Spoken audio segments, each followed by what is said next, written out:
Naraw Salma 10 l-aħwa. Isimgħuh għax il-messaġġ se jkun mibni fuq. Salma 10. Għaliex tibqa' bil-wieqfa fil-bogħod Osid? Għaliex tinħeba fi żminijiet tal-għawġ? Bil-gburija l-ħżiena sħan jikkaċċjaw lill-afflitti. Ħajinqabdu fil-konfoffi li faslu. Għax il-ħażin jiftaħar bix-xewqa ta' qalbu. U l-bniedem rejb jisħed u jżeblaħ lis-sit. Il-ħażin fis-supervja ta' wiċċu ma jfittxux. Ħsibietu kollha huma m'hemmx Alla. Modijietu jsibu r-risq f'kull żmien. Il-ġudizzji tiegħek huma floli lil mill-vista tiegħu.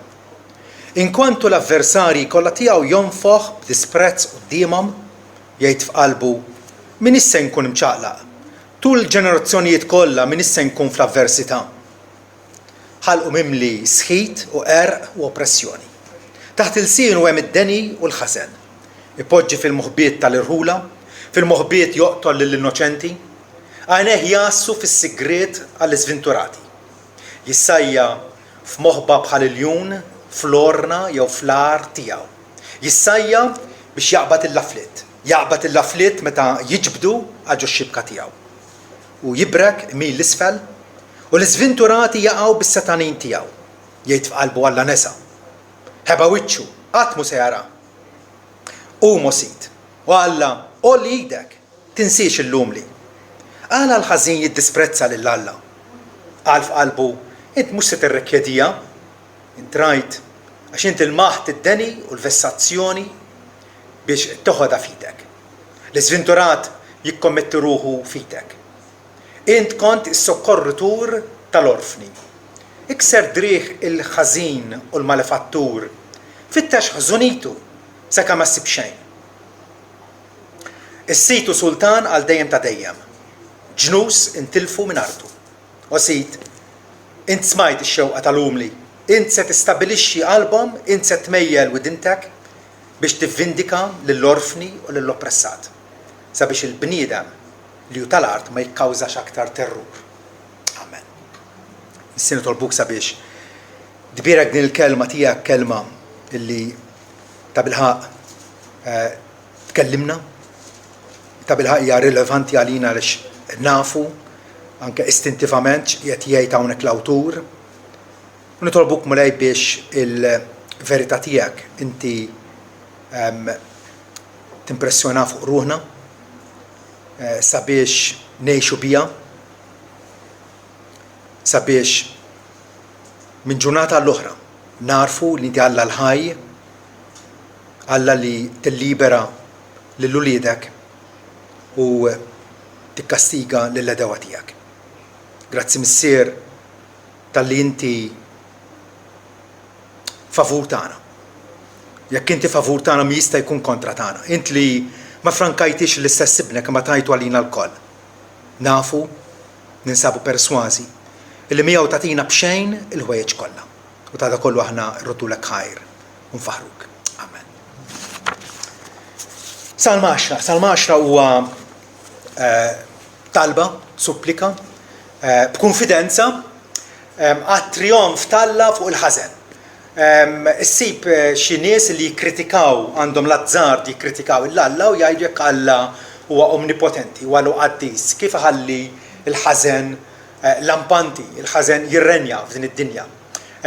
Dan is-salm huwa manifesto kontra din il-kritika. Hawnhekk qegħdin nitalmu illi iva Alla ċertament għad jellimina, għad ixejjen kull ħażen. U allura ma nistgħux ngħidu, mhix fair illi ngħidu dwar Alla li qed iħalli kollox għaddej bħalli kieku ma jimpurtax mill-ksur tal-liġi tiegħu. Alla appunta jum li fih se jagħmel ġudizzju minn kull bniedem u ta' dan diġà tagħna evidenza billi qajjem mill-Ibnu Ġesu għax huwa Ibnu Ġesu, il-sit tal-ħajjin u tal-mejtin illi se jkun l-imħallef tagħna l-koll. U allura dan salm fil-waqt li konforta l-ulli Alla għax jgħidilna illi s-sitwazzjoni mhix se tibqa' kif inhi bħalissa. Imma għad tinbidel, u għad tinbidel radikalment, għad tinbidel f'kolb. Mentri għal-ħżiena dan is-salm għandu servi ta' twissija u wkoll ta' stedina għall-imdiema. Sabiex wieħed ma jibqax miexi f'dik il-triq wiesa illi finalment tagħti għall-telfien. Dan is-salm qed jgħidilna li l-ħżiena donnom jirnexxu. U dik il-kelma donnom hija importanti. Il għaliex kħansu madwarna konna naslu għal-konklużjoni l-ħżiena jirnexxu. L-ħżiena kapaċi jisirqu, kapaċi lapazzaw, kapaċi jagħmlu kull inġustizzja favur tagħhom. U allura apparentament jirnexxu. Però David hawnhekk huwa konfidenti li finalment il-ġustizzja tal-Alla se tipprevali. Hija l-ġustizzja tal-Alla. Alla li mħallef ġust li se jkollu l-aħħar kelma. U narġana għalina dinja dan huwa faraġ kbir. Waħda mill-dottrini fundamentali, mid-dottrini l-kbar tal-Bibja li niftakru illi hemm ġudizzju. Hemm ġudizzju universali. U kull wieħed irid jidher quddiem it-tribunal ta' Kristu biex jirċievi skont ma jkun għamel fil-ġisem. Sew tajjeb inkella ħasin. Tas-salm qiegħed jurina kif aħna rridu allura nissapportu. Nafu li Alla għandu l-iskeda tiegħu, għandu l-orarju tiegħu, bħalissa vera il-dnub u l-inġustizzja u l-bniedem ħażin jaffeċ fuq ras l-umli u l-afflitti. Frattant, il-folja tinqaleb. Il-folja tinqaleb. U din hija t-tama tagħna.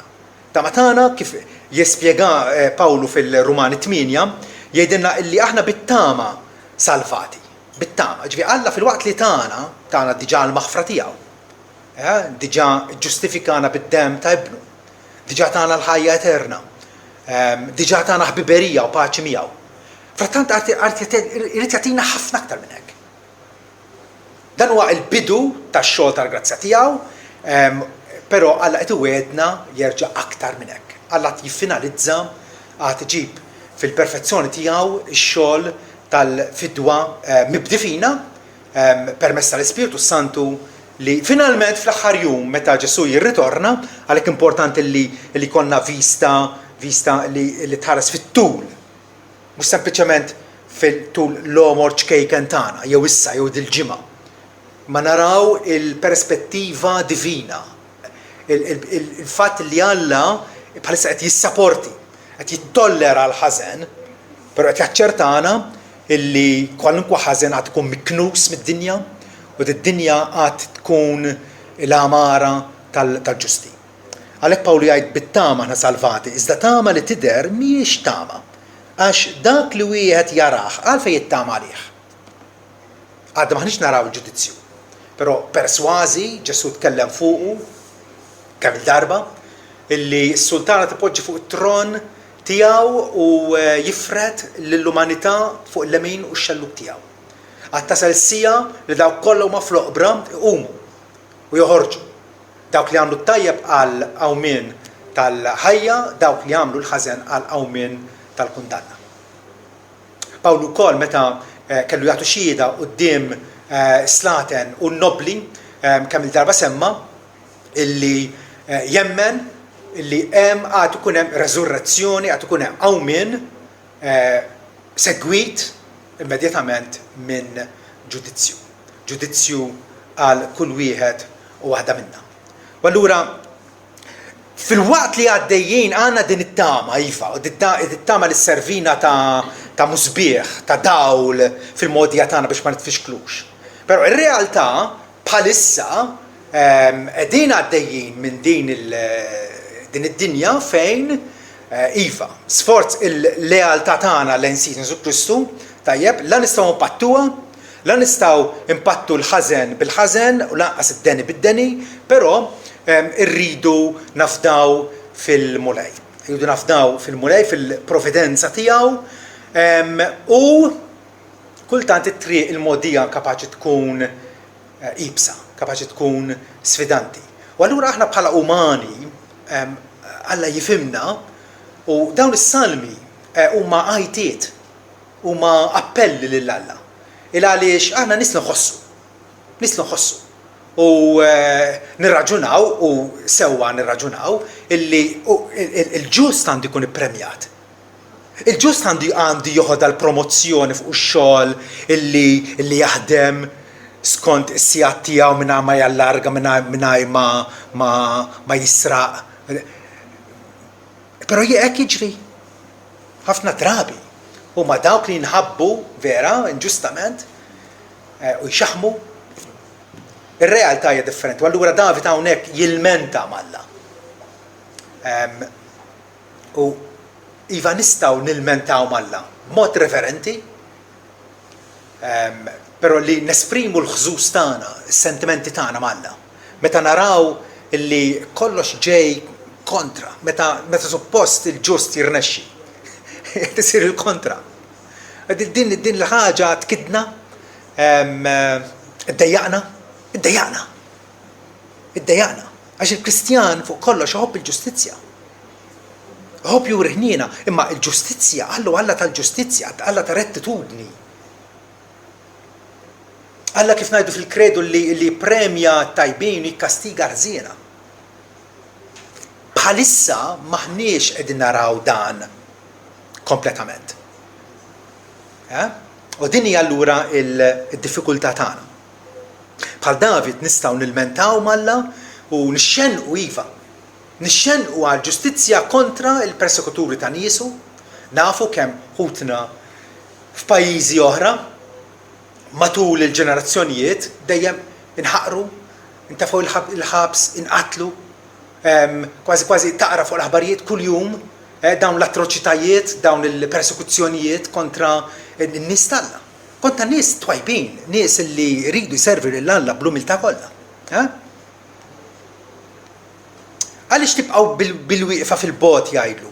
Għaliex tibqa' bil-wieqfa fil-bot bħalli kieku inti tistakkat minnha? Ħallejtna għaddejjin minn dil-burraxka, minn dan il-trabil kollu. Hija mistoqsija sinċira, m'hemmx dubju.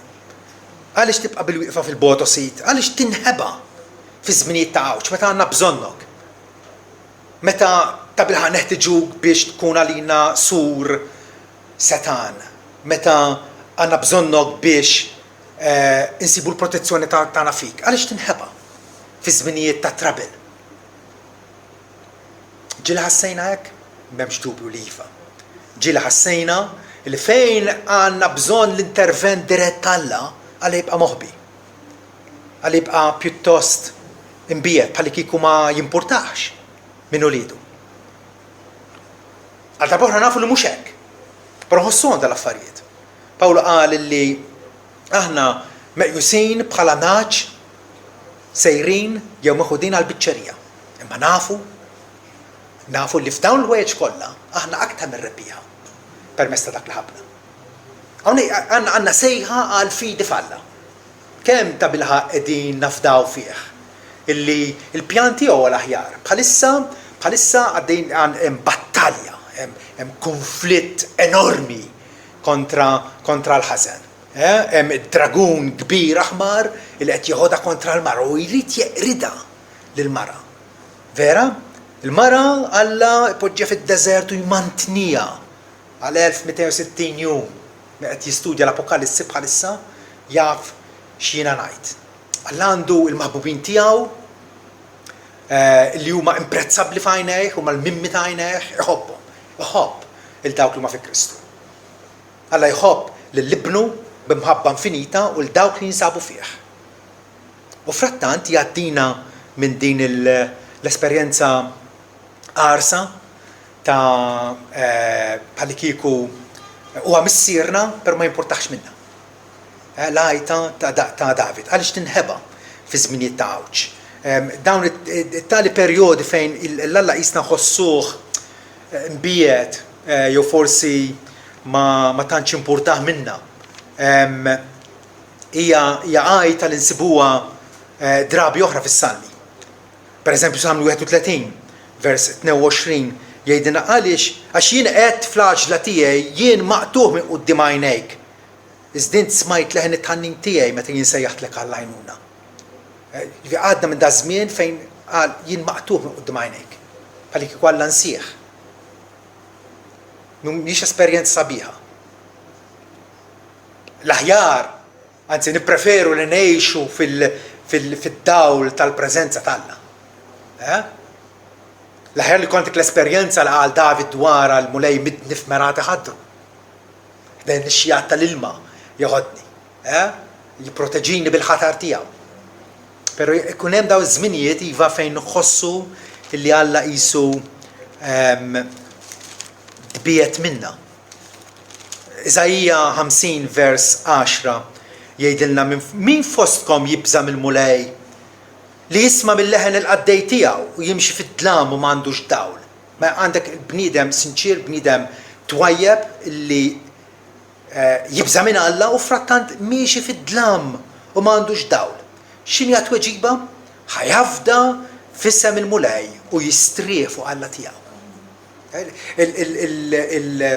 Il-rimedju li jagħtina Alla, il-rimedju li joffrilna huwa dejjem afdawni. Naf x'in nagħmel. U frattant, David hawnhekk qiegħed dilajta tiegħu. Għalfejn tinħeba fi żminijiet tal-għawġ. Il-Puritan William Bridge fuq dawn l-esperjenzi koroħ jitkellem hekk. Fi żmien il-preżenza tiegħu, fi żmien il-preżenza tal-Alla, meta nħossu li Alla huwa preżenti magħna u għandu pjaċir bina. Fi żmien il-preżenza tiegħu għandna sens ta' mħabbtu lejna. Iżda fi żmien l-assenza tiegħu, meta nħossu bħal kieku ħallina wieħedna, Alla jara imħabbitna lejh u aħna nfusna nsiru nafu x'tip ta' mħabba għandna lejh. Meta ħossuna bħal kieku abbandunati minn Alla, Alla qed tittestja biex jarana x'tip ta' mħabba għandna lejh. Ħanibqgħu lejali lejh, ħanibqgħu nfittxu lil wiċċu, ħanibqgħu b'dik ix-xenqa għalih. Aktar u aktar meta naraw li ħafna drabi in-nies li nagħmluha magħhom minn ġurnata l-oħra se fuq il-post tax-xogħol jew bnadi oħra, ħafna drabi ma jimpurtomx minn dal-affarijiet, ma jimpurtomx minn Alla. U allura jagħmlu fattihom dak li ġihom f'moħħhom, m'hemmx biża' tagħalluq qudiem għajnejhom. David ikompli jgħid bil-kburija jew bl-arroganza il-ħżiena sħan jikkaċċjaw jew jippersegwitaw, jaħqru lill-afflitti. Ħajinqabdu fil-konfoffi li faslu. David jixtieq illi jasal il-jum tal-ġudizzju. Jixtieq li jasal. Għax jaf li Alla jiġġudika ġustament. Għax il-ħażin jiftaħar bix-xewqa ta' qalbu, l-bniedem rejb jisħet u jiżeblaħ lis-sejt. Meta tisma' xi ħadd jidgħajb Alla, ma tħoss dik il-weġa, ma tħoss dik l-għafsa ta' qalb illi għalfejn da, għalfejn. Alla illi qed jagħtih in-nifs u s-saħħa u l-ġid u kollox. U qed juża dak l-istess barkiet biex jisħet u jżeblaħ lil Alla. Il-ħażin fis-supervja ta' wiċċu ma jfittxux. U dan din hija l-traċedja tal-bniedem. Il-fatt li Alla ħalaqna għalih innifsu biex nitbirku bih, però l-ħażin fis-supervja ta' wiċċu ma jfittxux. Ħsibijiet kollu ma m'hemmx Alla. Meta tinsa lil Alla, meta tgħix bħalli kieku m'hemmx Alla. L-ar ħaġa. Alla huwa r-realtà l-kbira. L-univers jgħaddi minn għajna, ma l-univers ma jgħaddix minn Alla. Modijiet isibu r-risq f'kull żmien ikompli jgħidilna. Ġudizzji tiegħek huma floli li hemm il-vista tiegħu. Inkwantu l-avversari kollha tiegħu jonfoq disprezz qudiemhom jgħid f'qalbu mhux se nkun imċaqlaq. Tul il-ġenerazzjonijiet kollha min issa nkun fl-avversità. Il-qalb tal-bniedem li hija mkabbra bih innifsu, li hija konfidenti fih innifsu, autosuffiċenti minn għalih waħdu jkampa, minn għalih waħdu jasal u m'għandu bżonn l-ħadd u jisqanqas il-Alla. Illi fl-aħħar mill-aħħar ma narawx. Ħalqu mimli sħit